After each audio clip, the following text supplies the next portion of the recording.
Yang saya hormati atau yang terhormat Bapak Menteri Dalam Negeri Profesor Dr. Muhammad Tito Karnavian, MA PhD. Yang saya hormati Wakil Menteri Dalam Negeri Pak Bima Arya. Yang saya hormati pula jajaran Kementerian Dalam Negeri Republik Indonesia. Yang saya hormati Bapak Ibu Gubernur, Bupati, Wali Kota seluruh Indonesia masa jabatan tahun 2025-2030.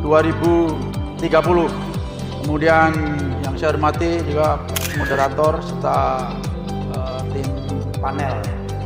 Jadi Badan Pengendalian Pembangunan dan Investigasi Khusus atau disingkat Bapisus ini ditetapkan dengan Perpres nomor 159 tahun 2024. Kedudukan merupakan lembaga non-struktural yang berada di bawah dan bertanggung jawab kepada Presiden dan setingkat Menteri. Tugas menyelenggarakan pemberian dukungan kepada Presiden dalam melaksanakan pengawasan, pengendalian, pemantauan, penelusuran terhadap pelaksanaan program dan kegiatan pembangunan sesuai penugasan Presiden dan ketentuan peraturan perundang-undangan. Kemudian fungsi melaksanakan pengawasan dan pengendalian pelaksanaan program kegiatan pembangunan sesuai penugasan Presiden dan undang-undang. Jadi Bapisus ini mengawasi kalau tidak salah ada 156 KL termasuk sampai ke daerah. Seluruh lembaga instansi yang menerima APBN dan APBD hukumnya wajib Bapisus untuk mengawasi sampai di mana anggaran tersebut direalisasikan sesuai dengan program masing-masing. Kemudian yang kedua, mengidentifikasi dan menginvestigasi khusus permasalahan atau hambatan-hambatan pelaksanaan program dan kegiatan pembangunan sesuai dengan penugasan Presiden dan undang-undang. Nah, di sini ada investigasi khusus. Saya secara pribadi berharap moga-moga tidak saya lakukan. Dulu kalau kita di militer latihan keras, bersiap untuk perang. Namun kita selalu berharap jangan sampai ada perang. Tapi kita harus siap. Demikian juga di Bapisus mempunyai kewenangan untuk melaksanakan investigasi khusus. Namun kami lebih cenderung mengedepankan komunikasi, koordinasi, dan kolaborasi antara seluruh KL dan lembaga. Lebih bagus melaksanakan seperti itu, kita preventif daripada kuratif. Nggak enak menginvestigasi teman sendiri apalagi tidak kenal, ya kan nggak enak itu. Nah, oleh karena itu apabila ada hal-hal yang perlu, ada permasalahan-permasalahan yang urgen, bottleneck di pemerintahan masing-masing, Bapisus siap untuk ikut membantu. Kemudian fungsi ketiga adalah pemantauan, evaluasi, dan pelaporan pelaksanaan program dan kegiatan pembangunan sesuai penugasan Presiden. Nah, jadi di sini Bapisus juga melaksanakan pemantauan program masing-masing KL dan daerah, apa-apa yang sudah dilaksanakan, apa-apa yang mengalami kendala, apa-apa yang belum dilaksanakan, dan apakah perlu bantuan, apakah perlu disinergiskan dengan KL yang lain. Nah, kami siap membantu untuk itu. Ya, kami sudah melaksanakan saat ini selama 4 bulan ya, segala macam permasalahan penyumbatan di satu instansi ya, itu bisa kita kolaborasikan sehingga penyumbatan atau hambatan itu bisa kita atasi. Karena kita juga melihat ada beberapa KL itu yang masih ada nuansa egosentris. Ya, kalau ada KL yang lain atau instansi yang lain kepingin koordinasi, ada yang merasa resisten ya, atau mental blocking ya, seperti itu. Nah, ini tidak boleh di dalam sistem tata kelola kenegaraan, tata kelola kepemerintahan. Prinsipnya semakin kita komunikasi, semakin kita harmonis, semakin kita berkolaborasi, semakin kita sinergis, maka seluruh hambatan akan semakin cepat kita selesaikan. Setuju?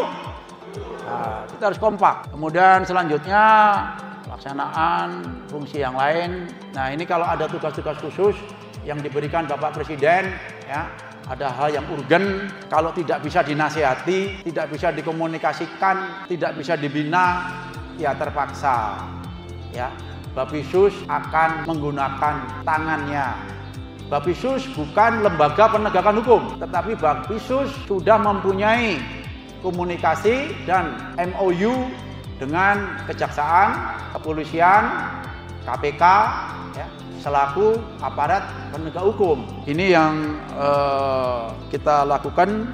Moga-moga kepala daerah yang sekarang ini ya, lebih komunikatif, lebih koordinatif, ya, dan bisa berkolaborasi secara baik untuk sama-sama membangun bangsa ini.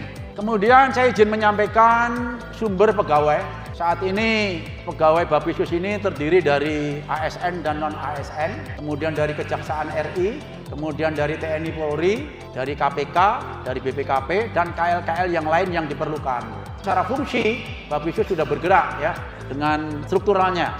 Ini jangkauan pengawasan Bapisus ya, selaku Badan Pengendalian dan Investigasi Khusus yang menjadi tanggung jawab kami adalah 48 kementerian, 46 lembaga non-kementerian, 552 pemerintah daerah tingkat 1 dan tingkat 2. Nah, ini bapak-bapak semua yang ada di sini tentunya, dan BUMD ya, termasuk instansi lain yang berkaitan langsung dengan dana-dana APBN maupun APBD. Kegiatan Bapisus ya sampai saat ini sudah melaksanakan ya beberapa MOU ya, salah satunya dengan Kemendagri ya, dengan Pak Tito, dengan Kejaksaan Agung, Kepolisian, KPK, dan kita juga berkolaborasi ya dengan aparat pengawasan internal pemerintah, inspektorat ya, KL, dan seluruh pemerintah daerah ya nanti ke depan ya, komunikasi, koordinasi, dan kolaborasi ya yang sudah kita lakukan ya, kita dengan Kejaksaan Agung ya, dengan Kepala BPKP ya, Pak Atep, Pak Burhanuddin ya, yang di tengah ini semuanya tahu ya, itu Pak Tito Karnavian, Mendagri, Pak Kapolri ya, Kepala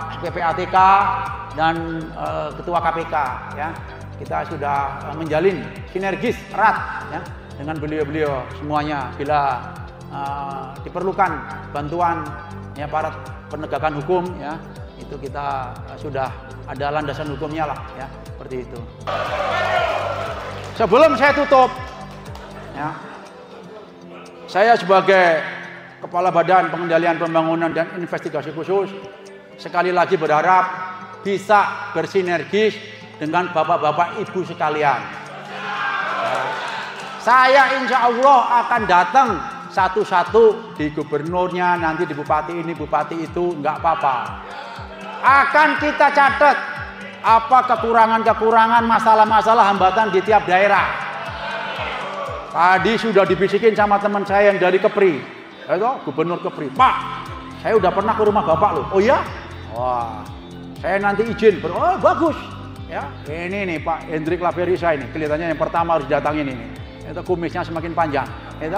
Nah, gitu.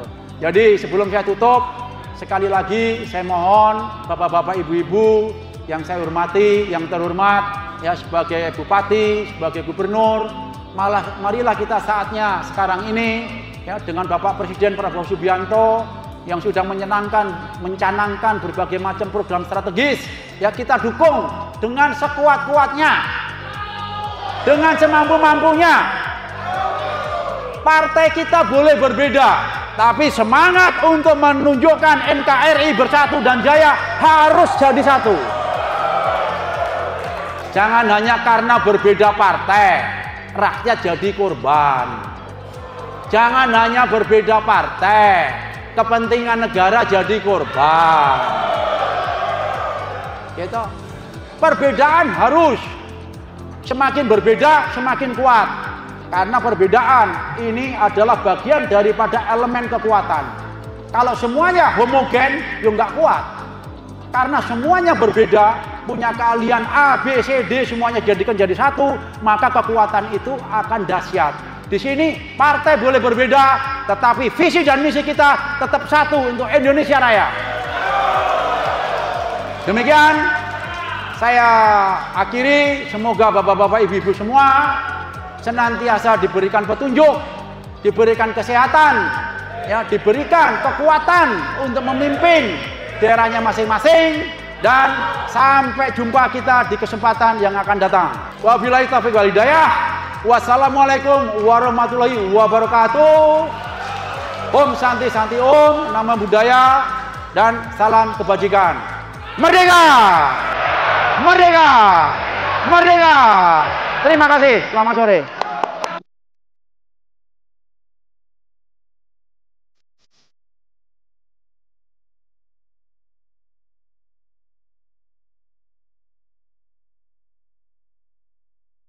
informasi ini jadi bekal awal mereka. Saya sudah sampaikan, ini hanya sekitar 7 hari untuk bekal 5 tahun ke depan. Jadi mereka merasakan banyak manfaat dari kegiatan ini, bukan hanya kompakan, tapi juga tahu modal mereka untuk bisa bekerja nanti ke depan. Dan mudah-mudahan kita bisa solid, betul-betul solid bisa ke daerah.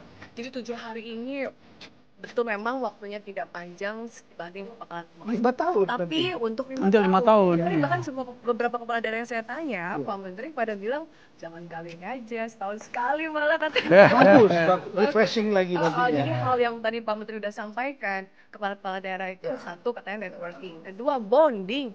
Ya kan, kekompakan dengan seluruh kepala daerah di seluruh Indonesia dan mengenal potensi-potensi daerah. Saya sampaikan dari awal kemarin, anggaran ini ini 13,2 miliar itu uang cukup berharga ya.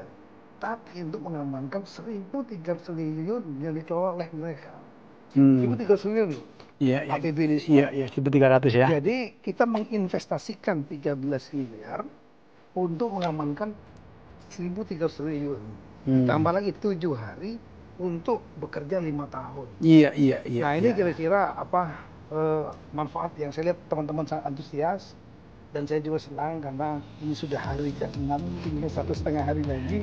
Ya, mereka masih terus semangat dan alhamdulillah semua saya lihat tetap sehat. Iya. Ada beberapa yang kurang enak, padahal itu juga nggak mau paksain.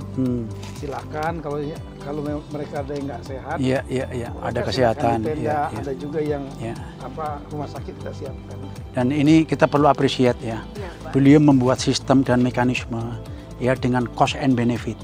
Cost-nya serendah-rendahnya, tapi benefitnya udah disampaikan luar biasa. Sangat strategis untuk 5 tahun ke depan, kekompakan, kebersamaan, ya menepis, mengeliminir semua ego-ego sektoral sehingga menjadi kekuatan secara nasional ya. Itu dan di Lembah Tidar ini tempatnya yang paling tepat ya Pak ya untuk membentuk ya seluruh pemimpin bangsa ya di negara kita. Bayangin ya, retreat ini itu diikuti lebih kurang 100 pimpinan lembaga dan wakilnya. Hari ini selama 6 hari lebih itu diikuti 503. Besok akan hadir wakil kepala daerahnya hampir 1.000 orang. Tapi kita jangan lihat 1.000-nya. 1.000 ini berpengaruh kepada 285 juta rakyat Indonesia. Mereka lah para pemimpin yang akan menentukan daerah masing-masing. Jadi memang artinya inilah awal bagaimana program-program pemerintah Asta Cita tadi bisa efektif dijalankan oleh para kepala daerah yang ada di sini saat ini ya Pak. Dan jangan lupa bahwa yang punya ide ini pertama adalah Bapak Presiden Prabowo. Belum pernah ada terjadi peristiwa seperti ini. Baik, makasih Pak Menteri.